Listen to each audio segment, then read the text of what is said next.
cilësinë në shërbimet publike për qytetarët. Shërbimet publike duhet të bëhen konform të gjitha rregullave dhe në harmoni me standardet edhe perëndimore ku riciklimi i çështjeve të ricikluara, mbeturinave të riciklueshme, sidomos asaj plastike, sepse në territorin tonë ne kemi edhe një fabrikë për përpunimin e plastikës.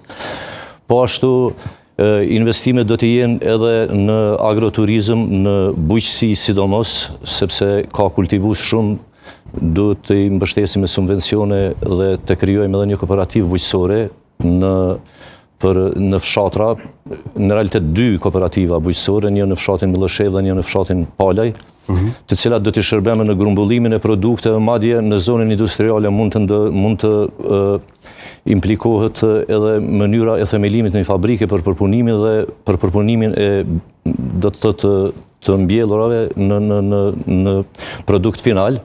Kështu që kem kapacitete, do të thotë, do të bëjmë start-upe për bizneset e reja, me që ke fjala edhe te bujqësia, investimin e biznes bujqësor. Kur është fjala për agroturizëm, ne kemi viset e Breznicës, Kozaricës dhe fshatra tjera që janë Raskov, Bakshi, të cilat janë jashtëzakonisht në kultivimin e kulturave bujqësore dhe aty mund të bëjmë edhe promovimin e tyre përmes një agroturizmi dhe një festivali të cilin do ta bëjmë tradicionale të festivalit agroturizmit. Dhe gjithashtu do të kemi investime kapitale edhe në kulturë. Kultura ka mbetur jashtëzakonisht e pazhvilluar, objekti si objekt qëndron, po subjekti është i shkapërderur nga të gjitha anët dhe nuk zhvillohen më aktivitete kulturore. Edhe mendojmë që në shtëpinë kulturës duhet të sillet edhe një projektor, që kemi do të thotë edhe projektin e detajzuar për një LED televizor, aty që mos me pas nevojë gjithmonë të shfaqim ato pankardat, po të kemi një standarde të përhershme, i cili nuk është shumë i kushtueshëm.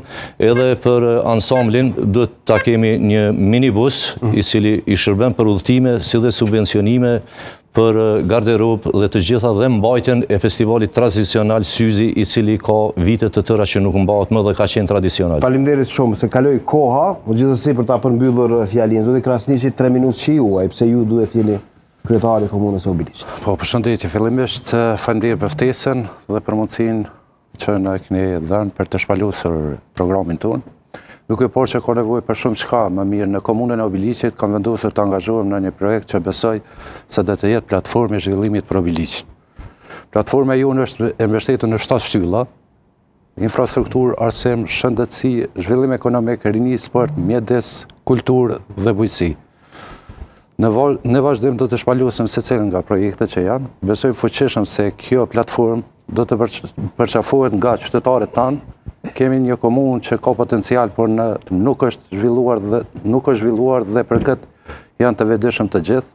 Andaj jemi ofertë serioze që do të jetë dritë për Obiliq. Po filloj shkurtimisht me infrastrukturën. Ne dim që në Obiliq ndan qytetin e Obiliqit ndan Hekuruza dhe kemi parapor bashkimin e qytetit me ndërtimin e një mbikalimi mbi Hekuruz, zgjerimi dhe ndriçimi i rrugës që i lidhe 4 komuna, Stanovc, Brezhnic, Vranidëll, gjë që në këtë vijë lidhet edhe komuna e Prishtinës, riparimi të gjitha rrugëve lokale dhe fshatra gjithashtu, mirëmbajtja verore dhe dimrore të gjitha rrugëve që janë në kompetencë të komunës, ndrimi i rrjetit të ujësisë për fshatin Brezhnic dhe fshatrat përreth, për arsye se një pjesë e fshatit Brezhnic, gypi që është në funksional, ka erë dhe qytetarët atje nuk mund ta përdorin për pije. Ndërtimi i murit zë izolues për gjatë vijës hekurudhore në të 2 anë në pjesën urbane të qytetit. Shtrirja e rrjetit të kanalizimit në fshatra që akoma nuk kanë qasje në rrjetin publik. Riparimi i ndriçimit publik aty ku aktualisht është jashtë funksioni. Shtrirja e rrjetit të ri kanalizimit në vend banimit që akoma i njëjti nuk është shtrirë. Ndërtimi i shëtitores së madhe Obiliq Millëshev, e cilën e vete do të përfshijë edhe pushimore dhe vend rekreacioni. Ndërtimi i trotuarit në qytet dhe rrugëve tjera të frekuentura në fshatra. Ndërtimi i shtegut të Lirisë, rrugës Kain Bordur, armatim, ushqim gjatë të kohës së luftës,